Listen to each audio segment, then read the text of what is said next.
আচ্ছা, আজ একটু আমাদের পছন্দের কোনো মানুষের কথা শেয়ার করা যাক, যার সাথে কথা বললে মন ভালো হয়, অ্যাংজাইটি চলে যায়। কবিতা না জানলেও ওই একটু কবি কবি ভাব চলে আসে।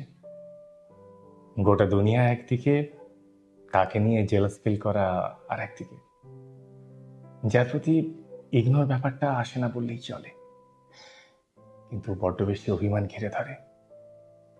মাঝরাতে হঠাৎ করে দেখা করতে ইচ্ছে করে।